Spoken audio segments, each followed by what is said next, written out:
Fala galera, beleza? Sejam todos muito bem-vindos ao podcast Nexus Ambiental. Eu sou o engenheiro ambiental Henrique Gonzalez e aqui a gente vai falar muito sobre tecnologia e inovação para profissionais do setor ambiental. É uma honra ter aqui comigo como convidada a Amanda Razan, que é gerente de Customer Success lá na ePlanet.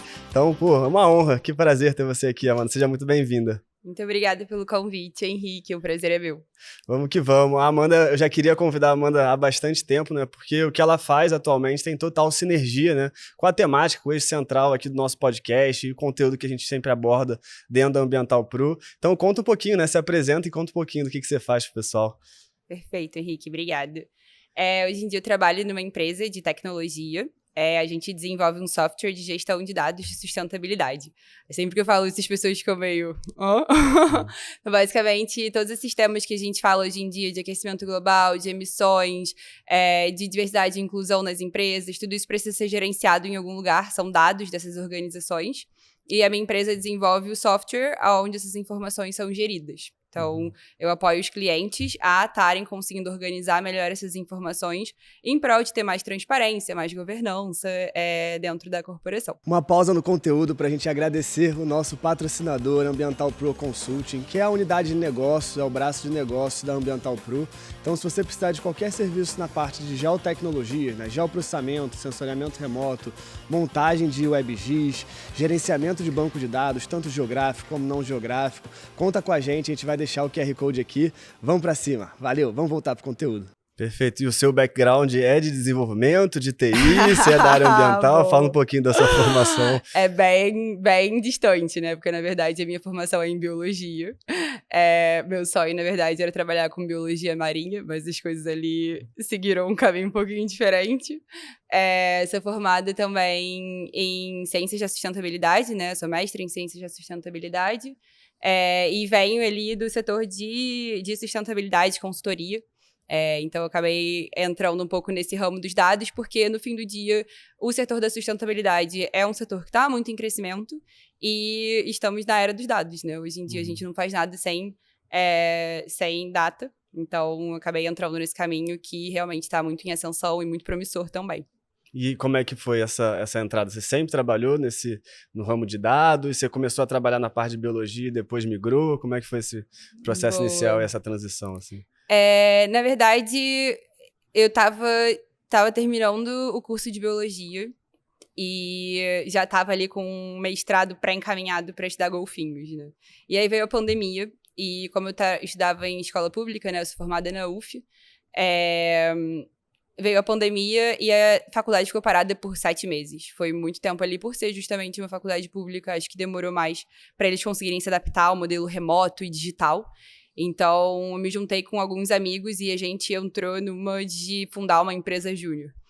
E aí, no que a gente entrou nessa de fundar uma empresa júnior, a gente ficou, tá, mas para onde a gente vai, então? E aí, a pandemia foi um momento em que essa pauta de sustentabilidade ESG entrou muito em evidência no mercado. Porque foi um evento que colocou tudo muito em evidência, né? Tantas questões sociais, principalmente. Então, o mercado todo estava se falando muito disso, né? E aí, a gente começou a ouvir muito de ESG, de sustentabilidade, e a gente começou a entrar nesse caminho dessa forma. Por conta da empresa júnior, eu acabei conseguindo criar uma rede de trabalho muito legal, de profissionais que já atuavam nessa área e que viam na empresa júnior um valor muito grande, justamente também por ser a primeira empresa júnior a estar trabalhando nesse setor. E aí eu consegui um estágio na área de sustentabilidade a partir daí, além também de perceber que o meu perfil ia mais para um perfil de mercado do que um perfil mais acadêmico, né? Uhum. Então, tudo foi encaixando ali. E aí foi curioso porque eu comecei a trabalhar numa consultoria de sustentabilidade e o meu trabalho era, como estagiária, era justamente parametrizar o sistema deles.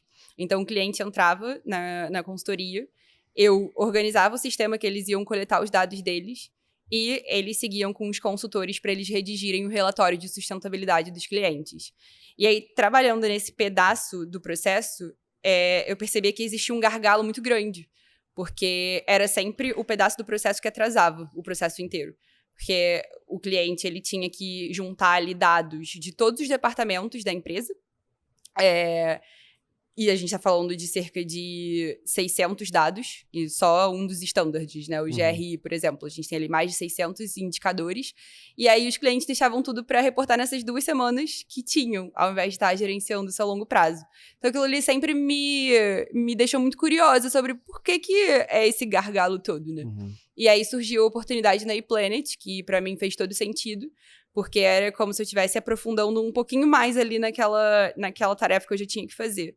Que aí a gente estava falando agora de uma empresa que desenvolve um sistema para justamente melhorar esse gargalo, né? Então, foi bem interessante, foi por acaso, mas hoje em dia, para mim, faz muito sentido e eu gosto muito de estar nessa área. Boa. E esse gargalo que você falou, toda essa parte de gerenciamento dos dados, de padronização de dados, é uma das coisas que dá mais dor de cabeça, né? Quem trabalha não só na área ambiental, né? Eu falo da minha experiência da área ambiental, eu trabalhei sempre com a parte de geoprocessamento, geotecnologias, e aí você vai pegar uma empresa que tem relatórios que já foram feitos por outras 30 empresas desde 1992, e aí cada um tá num padrão diferente, cada empresa resolveu usar uma nomenclatura diferente, então isso é um problemão em diversos setores, né? Sim, e aí vocês lidam muito com esse tipo de problema, de padronização de dados? Como é que funciona isso? A gente, como empresa, não lida com esse problema, porque pra gente, o cliente ele chega e a gente organiza o software do jeito que ele pede, do jeito que ele precisa. Mas falando em termos de mercado e do porquê que o relatório de sustentabilidade ele existe por um motivo, né? A gente está falando de um momento em que a gente tem investidores que estão percebendo que não investir em sustentabilidade passa a ser um risco para o negócio. Então, eles estão exigindo que as empresas, né, que eles investem, exponham essas informações. Se cada empresa está expondo de um jeito diferente, como que eles vão comparar, por exemplo, qual é melhor, qual é pior, para eles poderem alocar melhor as finanças deles? Se tem uma empresa reportando com um tipo de unidade, outra empresa reportando com outro tipo de unidade, o que acontece é que a gente, né, como empresa, atendendo várias empresas de vários setores diferentes, a gente percebe que isso acontece. Então, a gente tem os indicadores do GRI, que é o indicador voluntário, isso abre a brecha para cada empresa poder reportar do jeito que quer. E aí, às vezes, a gente está ali disponibilizando o indicador do jeito que ele e ele tem que ser, e a empresa fala, não, mas eu quero reportar desse jeito. Tudo bem. Mas isso tira ela dessa possibilidade de comparação e de análise, né? E vocês atendem empresas do mundo inteiro? É isso? Hoje em dia a gente está atendendo, a gente tem mercado no Brasil, no México, na Argentina, na Espanha, em Portugal, França, Itália, Reino Unido. E muda muito, assim, as diretrizes, os padrões que têm que ser seguidos de um país para o outro? Então, até esse ano, se usava muito o GRI globalmente. O GRI era o padrão mais utilizado e mais procurado também, até por ser um dos mais acessíveis, né? Você pega ali o documento que explica o indicador do GRI, você entende o que ele está pedindo, né? Mas a partir desse ano adiante, a gente está vendo o movimento do GRI começando a entrar em desuso muito grande, porque é um indicador voluntário.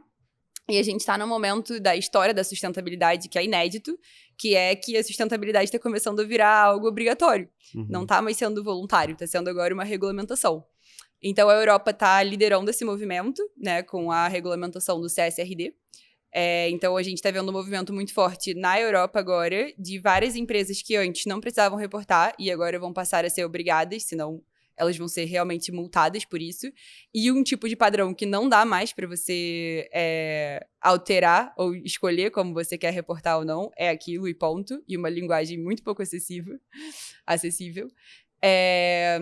E aqui no Brasil também, muito legal, a partir do ano que vem, todas as empresas listadas na Bolsa vão precisar reportar também um novo padrão, que é o IFRS. E aí esse IFRS está meio que tomando conta do resto do mundo. A Europa está ali presa no CSRD, e o resto do mundo no IFRS. E aí vocês fazem todo esse gerenciamento dentro de um software que vocês desenvolveram. Vocês fizeram um software do zero, e aí quem vai entrando os dados, tipo, sempre a própria empresa vai colocando os dados lá dentro. E o que vocês vão fazendo? Vocês fazem o desenvolvimento do software, isso. Mas aí tem algum controle se o dado que ele está entrando é um dado íntegro ou não? Como é que funciona isso? Boa pergunta. A gente desenvolve software, A gente pega os standards e organiza esses standards dentro do software. Então, antes, né, até uns 5 anos atrás, mais ou menos, o que as empresas elas tinham que fazer? Cada uma tinham que pegar o standard, ler aquele documento gigantesco. Você vai o do CSRD, por exemplo, são mais de 200 páginas de indicadores. A empresa tinha que ler tudo aquilo. Ela tinha que sistematizar tudo aquilo numa planilha de Excel. E aí, ela ia ter que fazer a coleta por planilha de Excel e e-mail. Né? Então, esse era o principal problema. Por quê? A gente está falando de um processo que envolve, às vezes, mais de 200 stakeholders. Então, você imagina e normalmente a equipe de SG tem 1, 2 pessoas. Aí você imagina 1, 2 pessoas para gerenciar mais de 600 dados com mais de 200 cabeças por Excel. Então, a chance de alguém borrar um dado ali ou apagar uma coisa e acabar botando uma vírgula errada e aí você acabar disponibilizando no seu relatório um dado errado era gigantesca. Então, o que a gente faz a gente tem um sistema agora que sistematiza isso, automatiza esse processo também, que rastreabiliza muito melhor esse processo, né, esse processo de coleta de dados. E a gente faz essa atualização dos indicadores dentro do sistema. Então, a empresa ela não precisa mais ter que ficar sistematizando cada indicador, enfim, ela já consegue fazer tudo na plataforma. Se a plataforma avisa ou não se aquele dado está errado, não, porque é o dado da empresa. A gente não tem controle sobre o que aquela empresa coloca dentro do sistema. O que está saindo agora é um alerta de aberração, digamos assim. Então, se em um ano a empresa está colocando ali 10, 10, 10, e aí em um ano, por acidente, coloca 1000, o sistema ele consegue identificar, olha, tem aqui um dado estranho. É meio que uma detecção de um outlier, assim, que gera um alerta. Sim. Agora, se a empresa está maquiando o dado ali, a gente... E aí, quem fiscalizaria isso? Tipo, se ela realmente está maquiando, como é que daria problema? Provavelmente a auditoria, né? Porque o sistema ele é um sistema de coleta. Depois que essa coleta ela é feita para aquela informação entrar no relatório, a empresa ela precisa passar por um processo de audição.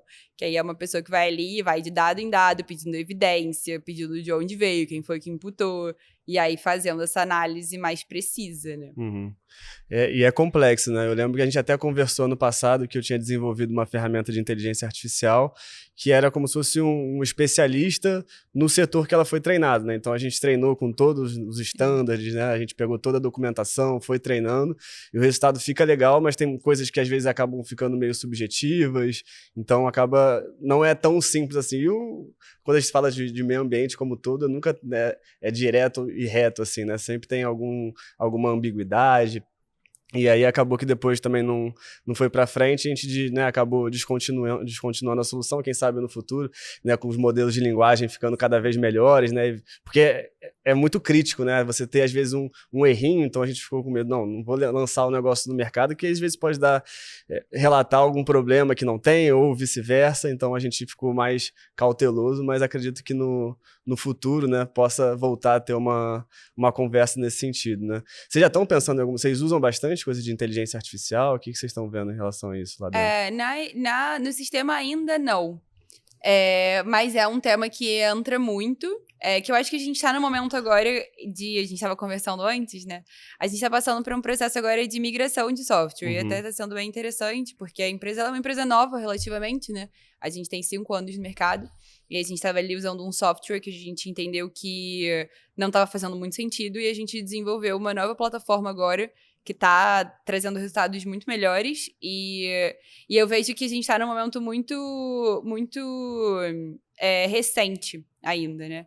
Então, eu acho que a inteligência artificial dentro da ferramenta vai começar a chegar agora ali pelos próximos 2 anos, assim, a gente provavelmente já vai estar começando a olhar para isso, talvez até antes. Eu diria, talvez para esse ano que vem, assim, a gente já vai começar a implementar traços de inteligência artificial dentro da ferramenta. Que agora, como é a moda, né, todo mundo quer fazer alguma coisa relacionada à inteligência artificial, mas é isso, né, tem que ter muito teste, tem que ter muita validação, tem que realmente garantir que aquilo tá dando certo, né, então a gente preferiu dar esse passo atrás, porque eu sempre falo, né, assim, pra mim, qualidade não é diferencial, né, qualidade é obrigação, tem que ser, tipo, muito bom mesmo, né, a gente tem até, vamos desenvolver um MVP, sim, a gente vai desenvolvendo um MVP, mas para realmente depois ir pro mercado e de fato a gente está comercializando aquilo em uma área tão sensível quanto a área ambiental, a gente quis ter realmente garantia de que aquilo estava funcionando bem, né? Claro, faz sentido. E aí eu imagino, agora vocês com um software novo, muita mudança, como é que tá sendo esse processo, né, de tirar tudo do software antigo, fazer toda essa reformulação e garantir, né, que não tenha erro, que não se percam dados também. Tá sendo... Tocou em pontos sensíveis aí. Não, tá sendo um processo muito interessante, até pessoalmente falando, né? Porque eu tô podendo participar desse processo. E realmente tá sendo um momento ali que a gente consegue ver de cara a diferença que existe dentro de cada empresa, né? Como cada empresa tem ali as suas próprias características, a sua própria estrutura, as suas próprias informações, né? E eu não falo nem de indicador a indicador, porque quando a gente fala da gestão de dados de sustentabilidade, a gente está falando de gestão de dados da empresa inteira, que não são os dados que vão para o relatório financeiro. A gente está falando dos dados do departamento de RH, do departamento de marketing, do departamento de meio ambiente, do departamento de compliance, de vendas. Então, assim, todos os departamentos da empresa, de alguma forma, participam. E aí você pega uma empresa, por exemplo, que tem participação que tem presença, não sei, em 20 países, com mais de 100 escritórios. Cada uma desses espaços precisam estar reportando também dentro do sistema. Então, você pega ali, eu estava falando, 600 indicadores. Imagina, 600 indicadores vezes 50 dimensões da empresa. Aquilo, vezes 3 anos que a empresa já reporta. A gente tá falando de uma quantidade de dados gigantesca, né? Eu tenho contas que a gente tá gerenciando, não sei, 120 mil dados ali dentro, tipo... E aí tá sendo um processo bem interessante de mapear toda a informação que tem dentro da conta dos clientes, conseguir estudar, e aí, obviamente, tá sendo até um processo legal com os próprios clientes de estar revisando essas informações com eles também, e é tudo uma coisa conjunta também, a gente não faz nada sozinho, né? O cliente participa de tudo. E você está agora no cargo de gerente de Customer Success, né? Customer Success é o sucesso do cliente. Então, como é que está essa responsabilidade? Que ainda mais nesse nível que você está falando de empresa, né? É uma responsabilidade grande, né? É uma responsabilidade grande, mas acho que a gente tá crescendo, assim, tá... de novo, né? Uma empresa que é nova, então acho que esse é o legal, assim, até fiz um post recentemente no LinkedIn sobre isso, de se tem a oportunidade de entrar numa startup, entre, porque a empresa ali ela é pequena e conforme a empresa ela vai crescendo, né? Quanto mais tempo você fica nela, você acaba crescendo junto, né? Então, gerente de Customer Success, mas eu também tô aprendendo a estar nesse lugar, né? E tá sendo bem interessante, porque já venho trabalhando nessa área há 3 anos, então agora eu tô conseguindo ver as coisas de uma maneira mais estratégica também, então isso é bem legal. Não, e as coisas mudam muito rápido, né? É legal você ir acompanhando, crescendo muito com a empresa, tipo, aprendendo muito, né? Quando a gente começou a Ambiental Pro, o comecinho era tipo, um curso de ArcMap. Então não era nem uma empresa em si, era um curso de um software. E aí a gente foi se desenvolvendo, foi meio que regravando as coisas, aí depois virou já uma plataforma de capacitação ali para o geoprocessamento, com outros treinamentos da parte de programação. Hoje em dia a gente tem diversas pós-graduações também, né? A gente tem um MBA de Inteligência e Dados Ambientais, a gente tem uma pós-graduação em georreferenciamento, geoprocessamento, sensoriamento remoto. Já estamos com algumas outras pós-graduações encaminhadas para lançar esse ano, e uma das coisas que a gente sempre... a gente nunca se conformou em estou satisfeito, está dando certo, vamos manter assim, né? Vamos tentar sempre... eu quero sempre mais e quero sempre trazer mais oportunidades para os alunos. Agora a gente tem também um braço de consultoria, né? Eu fiquei muito tempo trabalhando com consultoria ambiental, na parte mais de remediação de áreas contaminadas, a parte de geotecnologias também, mas prestando serviço para outras empresas, né? E hoje, como a gente tem uma base de mais ou menos 2.200 alunos ativos na plataforma, e a gente sabe que tem muitos alunos que são fantásticos, assim, que sabem muito do assunto, que dominam muito, a gente falou, por que não montar um ecossistema, né? Então, que a gente vai ter as capacitações, as formações, e a gente vai conseguir, com essas formações, saber quem que são os melhores alunos, e a gente criou um braço de consultoria, né? Inclusive, o que está patrocinando o nosso podcast hoje é o Ambiental Pro Consulting, que é nosso braço de consultoria, nosso braço de projeto. Então, até falando, olhando para vocês agora, quem precisar de qualquer tipo de treinamento, a parte de treinamento mais corporativo, mas também projetos, né? Então, eu preciso montar um WebGIS, preciso trabalhar com meus bancos de dados geográficos, a parte de padronização de dados. Então, o que precisar, pode mandar para a gente, que a gente conversa lá. Pode mandar no Instagram, Ambiental Pro, pode mandar por e-mail também, henrique@ambientalpro.com.br, ambientalpro.com.br, que vai ser um prazer. E isso que eu tô falando, né? Que é legal como as coisas vão mudando muito rápido, Sim. né? Quando eu comecei, no primeiro mês da Ambiental Pro, eu fiz um projetinho do MVP, o que seria, quem que eu imaginaria que era o meu público-alvo. Cara, eu olho isso hoje, é até engraçado, não tem mais nada a ver, claro. né? Você mudou muito a iPlanet desde que você chegou? Muita coisa. Muita coisa. Nossa, nesses 3 anos de empresa, eu sinto que eu trabalhei em 5 empresas diferentes, assim. Eu cheguei na empresa 4 meses depois, mudou toda a estrutura da organização. Aí, 1 ano depois, mudou o software. E agora, 3 anos depois, tá mudando a estrutura. E aí, é isso, né? A gente ainda vai crescendo muito rápido também. Eu acho que esse crescimento muito rápido também é porque quando a empresa é pequena, você no fim do dia precisa estar ali exercendo várias funções diferentes, então isso também traz um crescimento profissional muito grande. Mas é isso, né, a gente tava brincando aí de sou a gerente de Customer Success, hoje você é o CEO também, né? Não, a Ambiental Pro é muito legal, sempre seguindo, sempre recebi, na verdade, sponsors de vocês.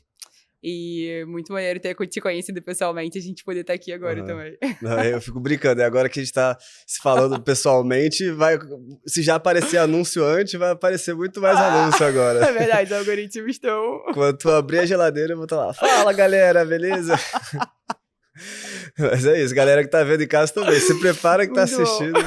Mas é isso, né? A gente faz os anúncios que é justamente para atingir as pessoas que querem se capacitar, querem se especializar, né? Eu até brinco, a gente faz a imersão giz, né? E eu faço analogia, porque eu sou mergulhador, então eu gosto dessa analogia porque eu vejo muito isso no mercado também, né? Às vezes na faculdade você tá meio que na superfície, é como se você estivesse fazendo snorkeling, você tá vendo um monte de assunto diferente, você nem sabe para onde que você vai mergulhar, né? E aí você começa a estudar, começa a especializar, entra no mercado, você está cada vez se aprofundando mais, né? No mergulho é isso também, você tá lá fazendo snorkel, aí você quer mergulhar um pouquinho mais fundo, já bota o cilindro e aí você tem que fazer uma certificação, aí faz o open water, aí depois você quer ir um pouquinho mais fundo, aí você faz o avançado, depois o especialista em profundo, depois o mergulhador técnico, então você vai se especializando cada vez mais, né? Não dá para ficar só na superfície. Como é que você vê isso um profissional do setor ambiental, assim, de ser generalista, ser especialista? Não, eu acho que bom, na biologia eu sempre gostei muito de todos os assuntos, né? E eu acho que eu tenho um perfil muito dinâmico na minha vida de maneira geral.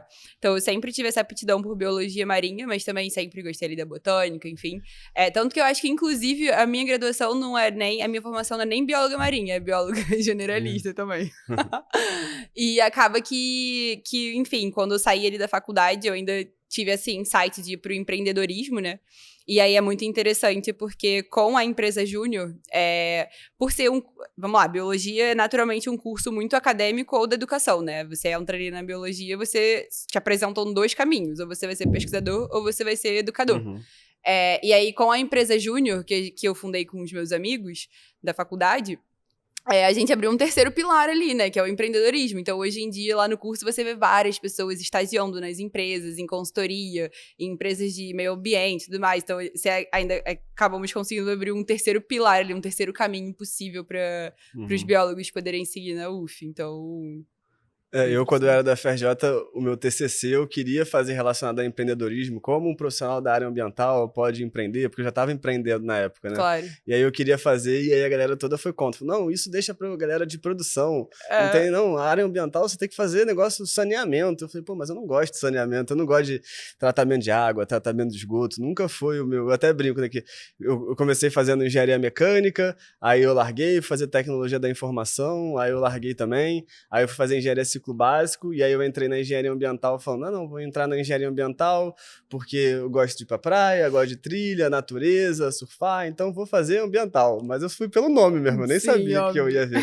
E aí era só... Pô, a UFRJ é muito voltada para recursos hídricos, né? Então, era tratamento de água, tratamento de esgoto, tudo muito parecido. E eu ficava assim, nossa, será que eu escolhi errado de novo? Vamos ter que escolher uma 5ª?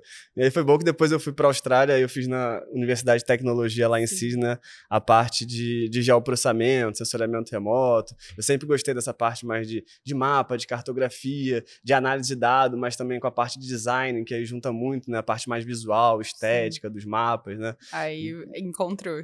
Aí eu fiquei mais feliz. Eu falei, não, acho que vai ser esse caminho. Mas até trazendo a pergunta que você fez antes, que é curioso, porque eu acho que na faculdade eu não tinha muito essa visão, assim. Eu tinha essa certeza de que eu queria trabalhar com biologia marinha, Mas eu acho que eu fui também muito com essa idealização, né?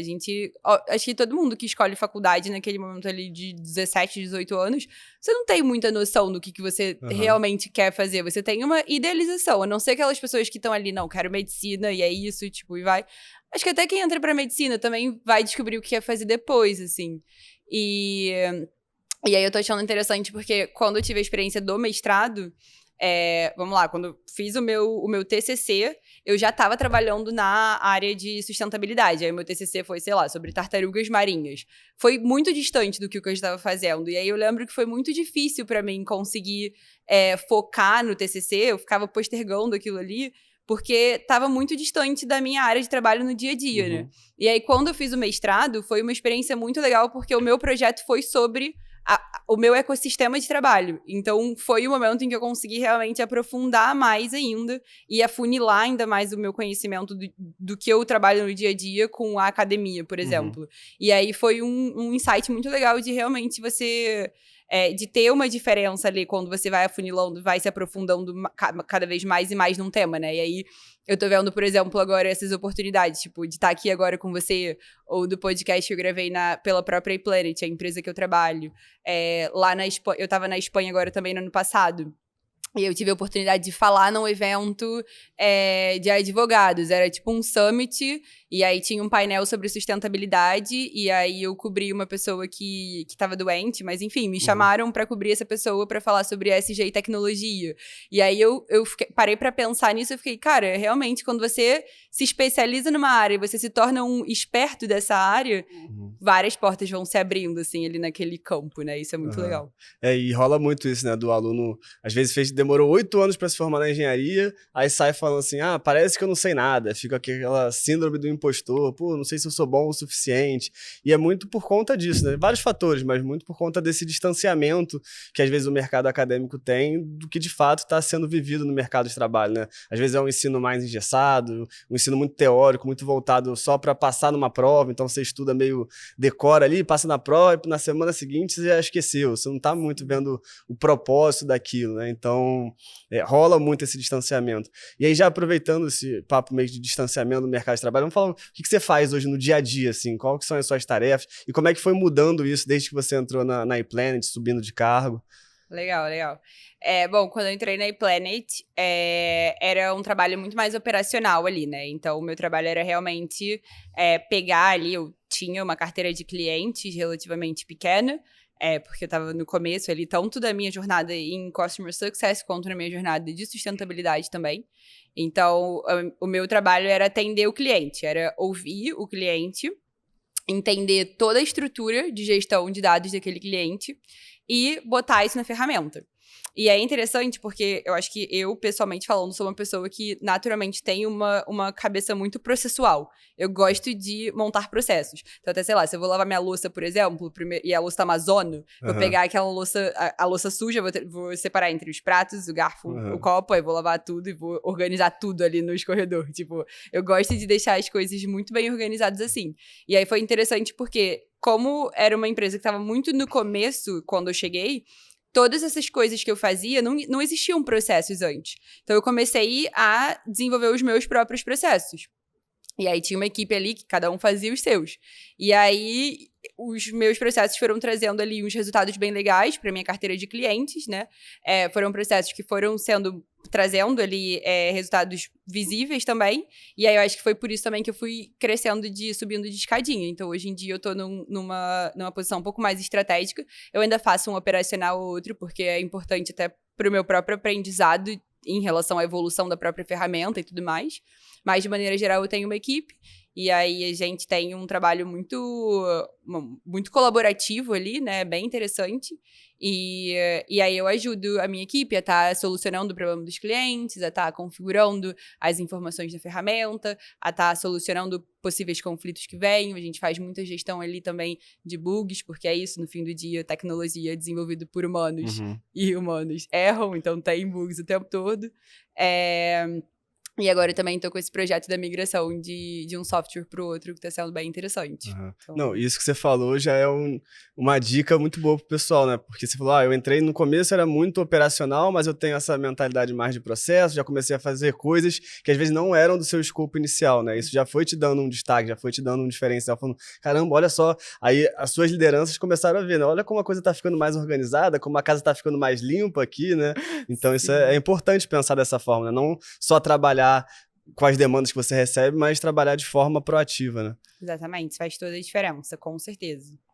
Eu lembro quando a gente contratou a Lavínia, eu até agradeço aqui, a gente tinha tipo um drive que era muito bagunçado, era uma zona, eu só pegava os arquivos, saía jogando o drive, claro, tinha algumas pastas lá dentro, mas não tinha tipo uma padronização legal, Sim. assim, né? Então aí ela conseguiu tipo dar essa padronização no drive, a gente tinha a ferramenta, sei lá, começamos a usar o Trello para organização dos processos, né? Começamos a usar o Slack, paramos de ficar mandando mensagem no WhatsApp, que as coisas se perdem, muda o celular, perde tudo. Então a gente foi dando essa organizada na casa. E Lavinha foi a salvação. foi a salvação, é.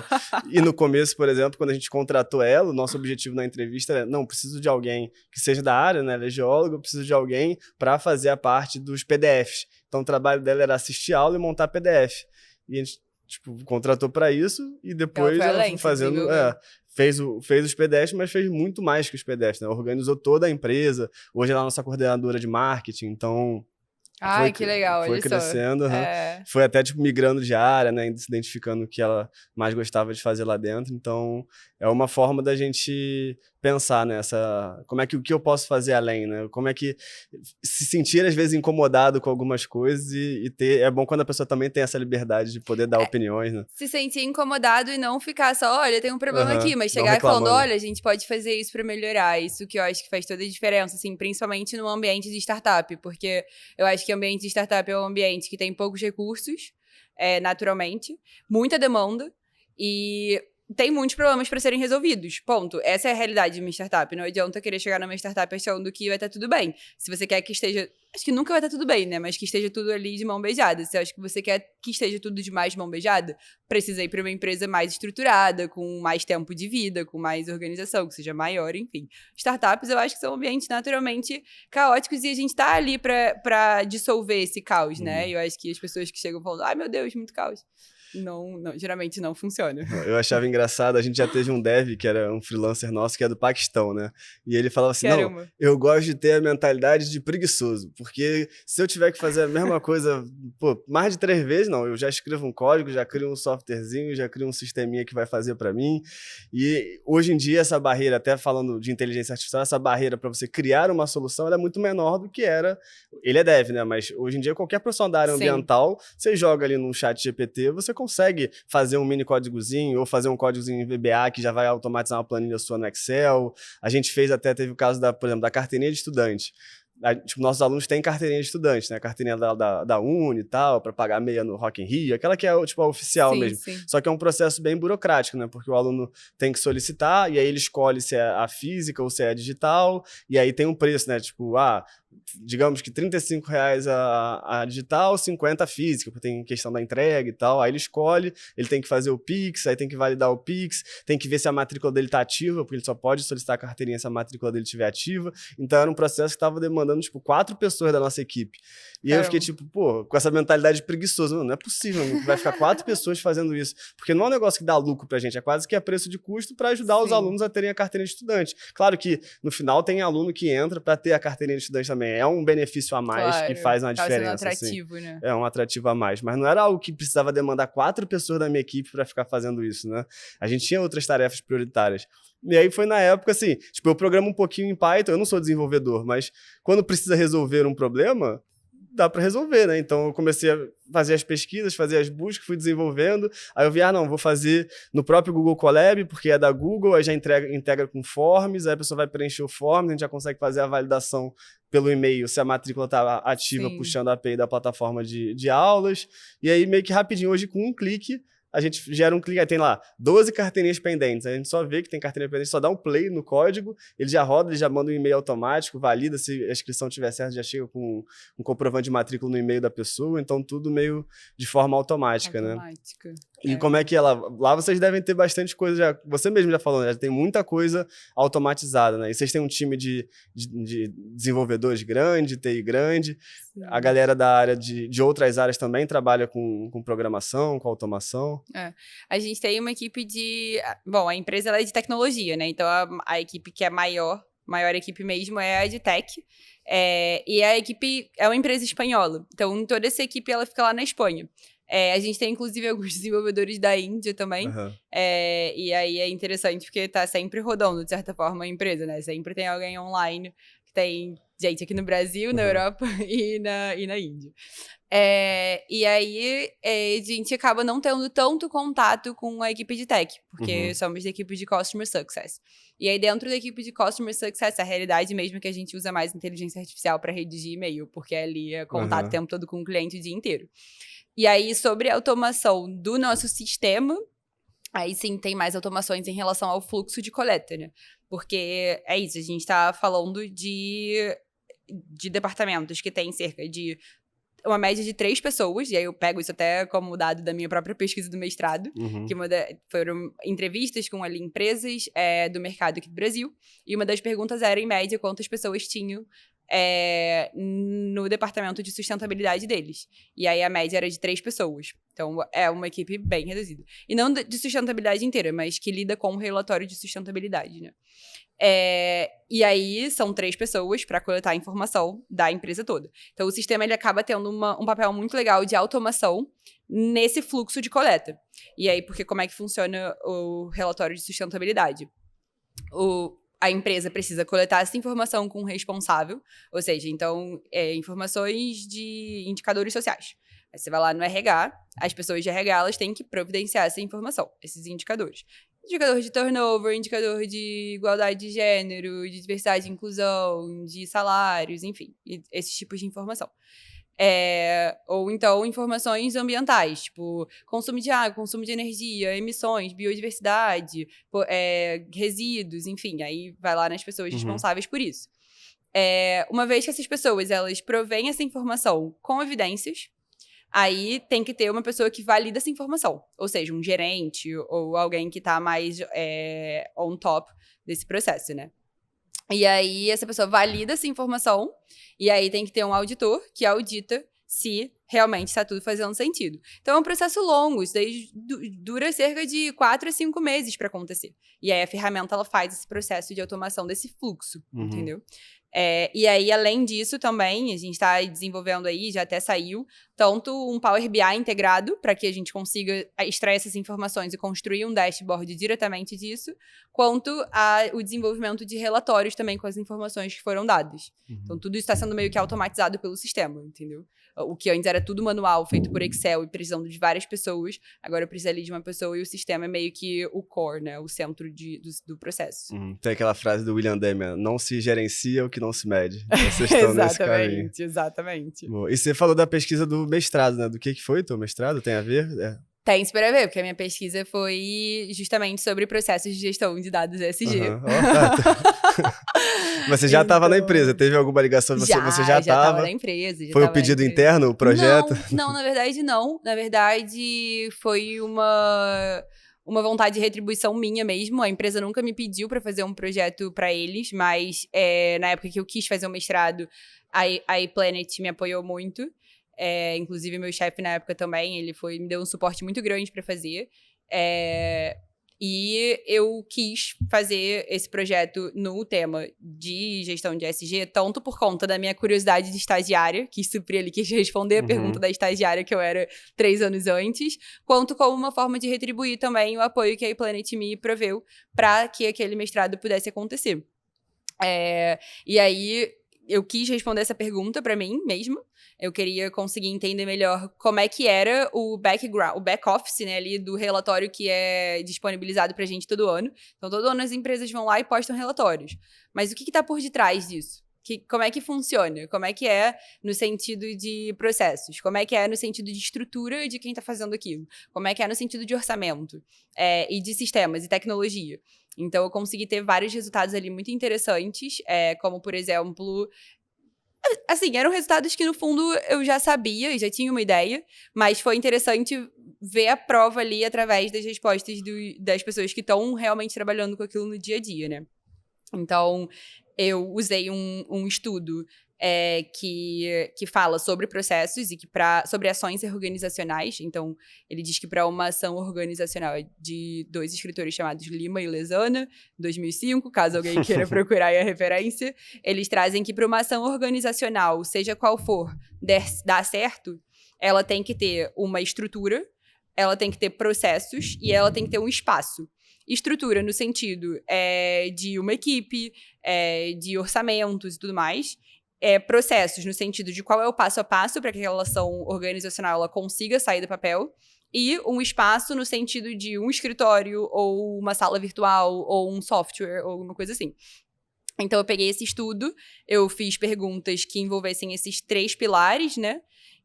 Justamente para entender como é que está sendo a ação organizacional, no caso, o reporte de ESG das empresas. E aí as perguntas eram, por exemplo, como é que é a estrutura do time de vocês, quantas pessoas estão trabalhando, se o budget é suficiente ou não, quais são os principais desafios, como é que era o processo em si que eles usavam. E aí, através da descrição desses processos, eu propus um processo completo ali, utilizando já a experiência diária de cada uma dessas empresas. E na parte do espaço, para mim, foi uma das mais importantes, porque eu justamente perguntava se já estava usando um software ou não. E aí, o que eu achei interessante foi que nenhuma delas usava iPlanet. Mas alguma virou cliente depois? Não, ainda não. Tem que avisar o time do comercial, pra você ter os contatos fortes aqui. Não, todas elas já usavam um sistema.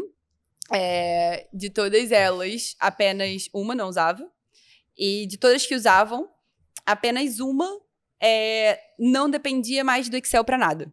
Isso para mim foi muito curioso, porque todas as outras usavam diferentes sistemas, inclusive competidores da iPlanet, e todos eles reportaram ainda necessitar do Excel para alguma coisa. Seja para solicitar um dado, seja porque algum indicador não dava para ser configurado no sistema, então tinham vários desafios ali, e aí é uma amostra, né, é uma evidência de que realmente a corrida tecnológica dentro do mundo ESG ainda está muito no começo, né? Uhum. E aí é o que eu sempre comento muito com os meus clientes, porque a gente lida ali com várias questões e várias frustrações, e a gente vai aprendendo muito também através da experiência com eles, que a gente está no começo dessa jornada. A gente começou...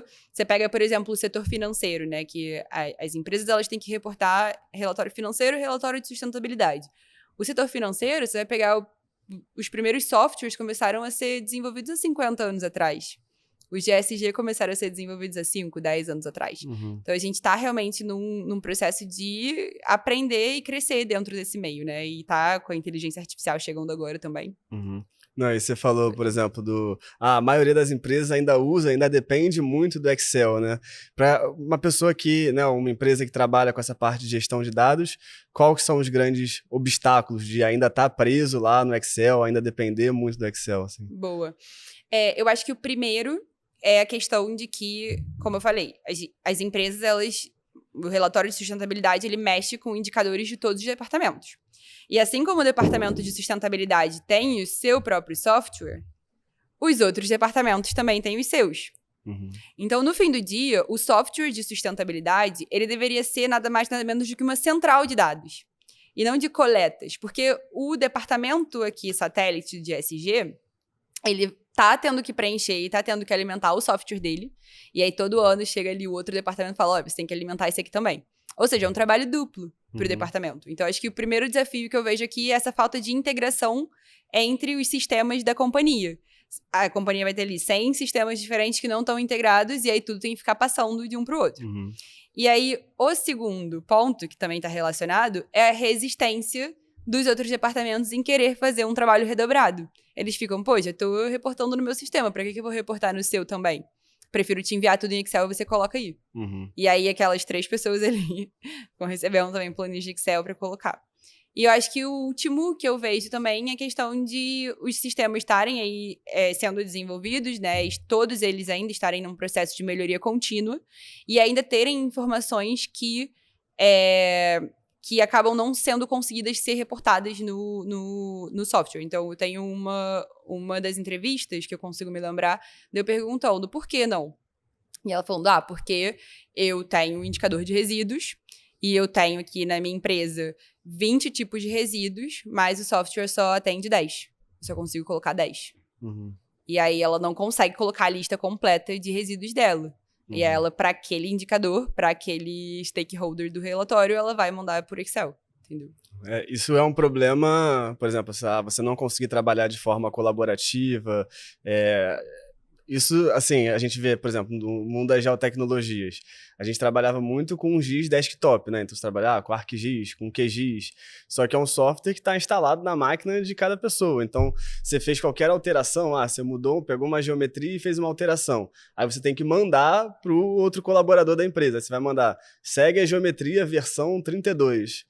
Aí ele vai, faz uma alteraçãozinha, aí te manda de volta por e-mail. Segue anexo aí, agora a versão 33. Aí quando você vai ver, tem um analista que está trabalhando com a versão 12. E ele já está trabalhando com essa versão 12 há muito tempo, ele nem sabia que tinha uma outra versão. Então isso é um problema em várias áreas, né? Você conseguir trabalhar de uma forma mais integrada, você realmente ter uma central, uma gestão de dados com tudo integrado certinho, assim. Até a gente vê, né? Por exemplo, tem muita prefeitura que está indo para esse mundo do WebGIS, né? Então essa transição tem até gente que fala, the GIS is dead, né? Tipo, o GIS morreu. Mas na verdade não é que o GIS morreu, mas a forma como a gente está trabalhando com esse tipo de dado geográfico, né? Tá mudando muito, né? Porque a gente trabalhava dessa forma, cada um no seu computador, né? Armazenamento local ali. E hoje em dia a gente está migrando para ter tudo na nuvem, ter tudo centralizado, tudo padronizado, tudo com os metadados certinhos, né? Você abriu aquele arquivo, você consegue ver os metadados, quem subiu, o que tem lá dentro, né? Toda a descrição daquele dado. Sim. Então essa é uma tendência, a gente ir para a nuvem, né? Isso, exatamente. Eu acho que essa questão da integração dos softwares mesmo. Eu falo isso um pouco no projeto também, que existem algumas tecnologias que já estão avançando bastante nesse tema. Uma delas são empresas que estão investindo em BDAI, que é a inteligência artificial de Big Data. Então, basicamente, são investidores que vão analisar empresas através da Big Data delas. E aí, são inteligências artificiais que vão coletar informações da empresa, não só do relatório de sustentabilidade, mas de informações de governo, informações de que está saindo na mídia, informações da própria empresa, informações do relatório de sustentabilidade. E aí, a gente está falando de uma quantidade gigantesca de dados, né? E aí, vão gerando um score ali, né? Um ranking dessas empresas com base nessas informações que vão saindo em todos os cantos, não só no relatório de sustentabilidade, né? E aí isso é uma mudança muito grande, porque aí para de ser só a opinião que a empresa está reportando. E também a opinião que está saindo ali de várias outras fontes também. E aí o que estão falando bastante também é o IoT, né? Internet of Things. Uhum. Dentro das empresas, para que esse monitoramento dos dados consiga ser feito em tempo real. Então, essa integração, né, na minha cabeça aqui, pensando como software JPlanet, eu penso que num API, né, que vai integrar o nosso sistema com os sistemas dos outros departamentos, e aí aquilo ali vai virar uma central de dados. Uhum. Mas aí a gente está falando em IoT mesmo, que é todos esses softwares integrados ali, todos esses aparelhos, né, da empresa integrados, para que, por exemplo, não sei, a empresa extrapolou ali um uso de água, aquilo ali já ser acionado numa central da companhia, eles já conseguirem em tempo real entender que aquilo ali está acontecendo. Aí é um outro nível de gestão de dados. Né? Não, a gente já teve até essa conversa com outro entrevistado aqui do podcast, que a gente está falando de questão de Big Data. Hoje a gente tem, né, cada vez o processamento computacional cada vez melhor, cada vez mais rápido, chips cada vez melhores, né, com melhor processamento. E aí a gente passa a não fazer a avaliação de uma forma mais generalista e começa a entrar de forma muito específica, né? Eu estava dando um exemplo, por exemplo, agora imagina que você tem uma frota de caminhões, você tem uma câmera dentro de cada caminhão e cada movimento, por exemplo, o motorista pegou no celular, aquilo já entra no sistema. O motorista piscou, exatamente, aquilo já entra no sistema. Então, você consegue mapear a nível de indivíduo. Não é tipo a média. Na média eu tenho tantos acidentes por uso do celular. Não, você sabe, esse fulaninho de tal coisa. Então, você vai entrando nesse ponto a nível de... E até essa questão de seguro, né? Que acredito que em breve o seguro também não vai ser isso. Dá a sua idade. Eu tenho 32 anos, bababá, nunca fiz um acidente. Isso é meio que você tá fazendo uma média ali e aí vai te dar o preço do seguro. Mas a gente pode... Imagina, depois que tiver câmera em todo... E eu nem sei se isso é o correto ou não. Aí a gente entra na questão de sigilo, de segurança de dados.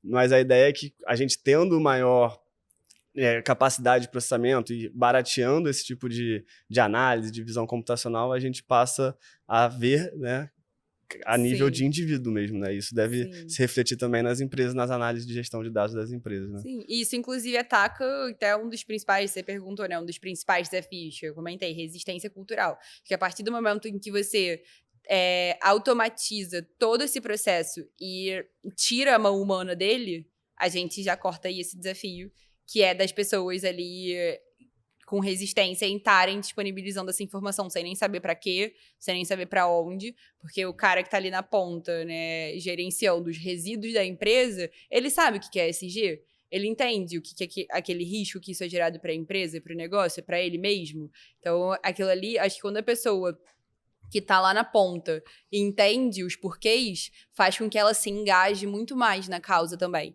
Quando ela não entende, é meio que, então aqui me pedindo mais um trabalho, é feito de um jeito meio desatento, né? E aí, às vezes, gera esse risco de realmente estar passando uma informação errada ou coisas assim. Que aí entra numa outra questão, que é o processo educacional das empresas para conseguir fazer com que todos os colaboradores consigam entender, porque a sustentabilidade ela não tem que ser um tema do departamento de sustentabilidade, ela tem que ser um tema da empresa, porque aí o cara que está lá na ponta fazendo as demandas dele, ele tem que começar a conseguir pensar em como o processo dele vai impactar menos, como o processo dele vai gerar mais valor, como o processo dele vai melhorar, né, os resultados da empresa para com o meio ambiente, para com a sociedade. Então, quando a pessoa ela começa a incorporar isso nela de maneira individual, isso acaba sendo externalizado também para a atividade do dia a dia dela na organização, né? Isso faz toda a diferença. E aí, quando você fala, tipo, organização, a empresa, toda a empresa tem que se preocupar com isso. Por exemplo, quem são os seus... né, quem que é, tipo, seu público-alvo, assim? Porque, tipo, você pode prospectar qualquer empresa. Qualquer empresa. Tipo, você poderia me prospectar agora, Ambiental Pro, para ter a plataforma. Ou não faz sentido? Que eu acho que para você não faria muito sentido, porque vocês não têm a necessidade... Quer dizer... Faria sentido se vocês quisessem, porque eu acho que é uma ferramenta um pouco cara para vocês. Podem pegar o Trello e fazer a gestão de vocês por ali. Mas é que eu acho que eu quero empresa que tenha informações grandes para serem gestionadas, né? Então, a gente tem empresas, por exemplo, do setor de logística, do setor de pacotes, do setor farmacêutico, do setor de saúde, do setor de energia. Então, a gente tem empresas de todos os setores, basicamente. Porque, no fim do dia, o que acontece? Antes de chegar nesse momento de estar gerenciando as informações, a empresa ela vai fazer uma análise de materialidade, que é basicamente fazer uma avaliação dos principais temas de risco para aquela empresa. Então, se você é uma empresa que tem um gasto muito grande de água, por exemplo, não sei, a Coca-Cola. Ou uma empresa de jeans, que tem um gasto gigantesco de água. A água vai ser um dos principais temas materiais. Ela vai precisar responder o indicador de biodiversidade? Cara, se ela não tá com atividade em nenhuma flor, talvez sim, porque talvez se ela esteja pegando ali a água de algum rio do lado, algo assim, sabe? Então, é feito ali uma avaliação do ecossistema da empresa, com vários tipos de stakeholders diferentes, desde os investidores até a liderança, até os colaboradores, até as comunidades afetadas, até os clientes. E a partir da opinião dessas pessoas, desses stakeholders, é feito ali uma matriz que mostra quais são os principais temas de risco para essa organização. E aí, essas empresas, elas vão gerenciar os indicadores que têm a ver com esses temas de risco, entendeu? Então... e tem riscos que não são claramente identificados, né? Por exemplo, a gente fala inteligência artificial. Aí tava tendo debate que, por exemplo, OpenAI lá, você fazendo perguntas no chat GPT, você consome muita água. Aí você fica assim, pô, mas consome muita água? Como assim? Aí você vai ver que eles têm data centers gigantescos e aí para você fazer o resfriamento, consome uma quantidade gigantesca de água, e né? emite muito CO2 também. Acho que é muito pouco falado isso, mas no setor de tecnologia esse é um dos principais problemas, que todos os data centers, eles têm um gasto muito alto, uma emissão muito alta de CO2 para que esses data centers possam estar sendo resfriados. E por isso também que, inclusive, eles estão em lugares muito frios no mundo, justamente para tentar emitir menos, mas mesmo assim é uma emissão muito grande. De água eu nunca tinha ouvido falar, para ser sincero, eu sempre escuto muito de ter uma emissão muito alta de CO2. Mas é legal isso que eles estão em lugares mais Então, frios. você pode perceber, eu não vou saber dizer nenhum lugar aqui agora de nenhum data center super famoso, mas se você for pesquisar a localização, eles estão sempre em lugares que nevam muito, que são muito gelados, justamente por isso. E aí, qual a sua opinião quanto a isso? Você fala, não, mas inteligência artificial gasta muita água, e aí tem que parar o desenvolvimento? Não, claro que não. Até porque é uma máscara, né, gente? Se a gente for pegar dados hoje em dia no mundo, o que mais emite é energia, é o uso de petróleo, ponto. Entendeu? Essa é a principal fonte, é o que mais tem que ser mudado nos nossos processos no mundo. E que já está acontecendo aí, questão de energia renovável, enfim, mas está sendo um processo muito lento. Se a gente pega aqui no Brasil, por exemplo, qual é a principal fonte? Desmatamento para agronegócio, sabe? Então, assim, a gente tem... Aí eles vão falar que a inteligência artificial vai acabar com o mundo. Não tem como. O ser humano, ele sempre vai impactar de alguma forma. A questão é como a gente consegue fazer com que esse impacto não seja tão prejudicial e acelere tanto os processos para que a gente consiga continuar tendo a vida que a gente tem hoje na Terra, entendeu? Teve até um artigo legal que saiu na MIT que ele estava falando a quantidade de novos materiais que estão sendo descobertos por conta de inteligência artificial, né? Então, da mesma forma que tem o consumo de água, tem outros materiais sendo descobertos que vão, às vezes, potencializar, melhorar a eficiência energética de determinados processos. Então, meio que tem os dois lados da moeda. Tem os dois lados da moeda sempre, claro. E já chegando na parte final, o que você está vendo assim, para o mercado de sustentabilidade, ESG, assim, para os próximos anos? O que você está vendo de tendência aí? De tendência é muito forte, né? Muito investimento agora, principalmente com essas regulamentações que estão entrando. Na Europa, muito forte mesmo. Principalmente porque a CSRD, que é essa nova regulamentação, ela está vindo com uma estrutura muito boa, que pede ali as estratégias, os planos de ações, né, que pede que a empresa deixe isso de maneira muito clara. Então, acho que as empresas, elas obrigatoriamente vão ter que estar investindo em projetos e em formas de conseguir tá melhorando os projetos de sustentabilidade internos também. E eu acho que uma coisa que eu aprendi muito forte no meu mestrado, em uma das aulas mais legais que eu fiz, que foi justamente de sustentabilidade corporativa, é que não existe sustentabilidade sem inovação. Então, o mercado aí tá muito aquecido, o que não falta é vaga em área de sustentabilidade, seja aqui no Brasil, seja lá fora, e acho que é uma coisa que nunca mais vai deixar de existir, assim. Tá cada vez, acho que tá vindo tarde, minha opinião pessoal, né, tá virando lei agora. A gente começou a falar em aquecimento global em 1950, e só agora em 2025 tá virando lei, regulamentação. Então a gente percebe que é um movimento que tá tardando muito para conseguir chegar num lugar mais rigoroso, né, mas tá aí, tá vindo com força. Então, com certeza vai ter muito aquecido, assim, o mercado para isso. E tecnologia também, né? Acho que justamente por estar nessa empresa de tecnologia com a ESG é um lugar muito interessante, porque são dois temas que nunca mais vão deixar de existir, assim, na minha opinião. Exato, né? E a gente sempre fala, a pessoa fala, mas a inteligência artificial, a tecnologia vai roubar os empregos. E muito pelo contrário, né? Eu sempre falo pros alunos assim, cara, você já é um bom profissional, como é que você pode usar a tecnologia para te potencializar, né? Tecnologia para te potencializar e não para te substituir, Nossa, né? Então... cada e-mail incrível que o ChatGPT escreve para mim. É isso, mas tem que se especializar, né? Tem que estudar, tem que sentar a bunda na cadeira mesmo, porque as coisas mudam muito rápido, né? Não é... Às vezes na faculdade você tem aquele professor que tá dando a mesma aula há 30 anos. E tá tudo bem, ele tá lá dando a mesma aula há 30 anos. Só que se você quer estar mais por dentro desse mercado de inovação, de tecnologia, cara, as coisas mudam muito rápido. Toda semana tem novidade. Você vê agora, por exemplo, só dando um exemplo que tá em alta, né, do ChatGPT. Agora, final nessa virada de ano, eles botaram, tipo, não sei se foram 30 mudanças ou 30 atualizações, e era uma atualização por dia. É, tipo, muita novidade ao tempo inteiro. Então, você tem diversas páginas, diversos fóruns que eu acompanho, é novidade o tempo inteiro. Até a questão de aula, assim, a aula que eu dava... A aula que eu dou hoje é diferente da aula que eu dava ano passado. Antes você baixava as imagens satélite, agora você já pega diretamente da nuvem, né? Não precisa nem baixar para o seu computador. Então as coisas mudam muito rápido, a gente tem que estar sempre se capacitando. Aproveitar também e fazer o convite, pessoal, a gente vai ter edição do Nexus, né? A gente está aqui no podcast Nexus Ambiental, mas a gente tem um Nexus, que é um evento presencial, a gente fez a primeira edição em São Paulo, lá no CREA São Paulo, e aí a segunda edição vai ser aqui no Rio de Janeiro, a Amanda está convidada também. São vários palestrantes, né?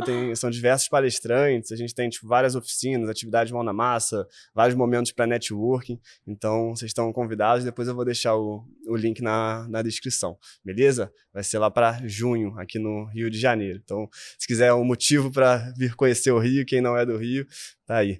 Beleza? Então, Amanda, a gente vai chegando na parte final. Tem uma pergunta que eu sempre faço, né? Pra gente fechar. Quem tá assistindo, assim, a pessoa que às vezes quer entrar na área de sustentabilidade, ou principalmente quer se tornar um profissional valorizado, se tornar uma referência dentro do setor ambiental, ganhar bons salários também, que dica que você dá para esse profissional? Dica que eu dou para todo mundo que me pergunta por onde começar é networking. Foi como eu comecei também, então acho que bater lá na portinha do LinkedIn, se conectar com pessoas e empresas que façam sentido para vocês. Então, por exemplo, se você gosta muito de uma empresa, vai lá no LinkedIn, procura as pessoas que estão no departamento de sustentabilidade, se conecte, busque conversar, marcar um café virtual, algo assim, começar a criar contatos mesmo, porque eu acho que o mundo da sustentabilidade ainda é um ovinho. E por ser muito pequeno e a gente não ter, por exemplo, cursos de graduação de sustentabilidade, acaba sendo muito por contato. Então, acho que para quem quer entrar nessa área, invista aí no networking, que não tem erro. É isso, né? O contato genuíno mesmo, né? Não é só chegar pedindo coisa. Não, chegar querendo contribuir, chegar demonstrando um interesse de fato que você tem ali numa publicação específica, querendo saber mais, né, da empresa. Então, acho que essa dica é fundamental, né? Vários alunos acabam nos conhecendo muito por, assim, mandar uma mensagem, a gente acaba trocando mais ideia, depois quando vê, eu saí, tô em Salvador, tô aluno de Salvador, como ele já falou comigo ali do direct, fala, vamos encontrar, vamos, então acontece, e aí eu acho que isso é fundamental no dia de hoje, né? Antigamente era até mais difícil você fazer isso, mas hoje com a internet, com o LinkedIn, as pessoas estão muito ativas, essa barreira é muito menor, né? Então acho que a gente encerra aí com essa dica, chave de ouro, valeu demais, brigadão aí pela participação. Obrigada pelo convite, querido. Foi um prazer. E galera, espero que vocês tenham gostado. Vamos pra cima, esse é só o começo e vejo vocês no próximo episódio. Tchau, tchau. Valeu.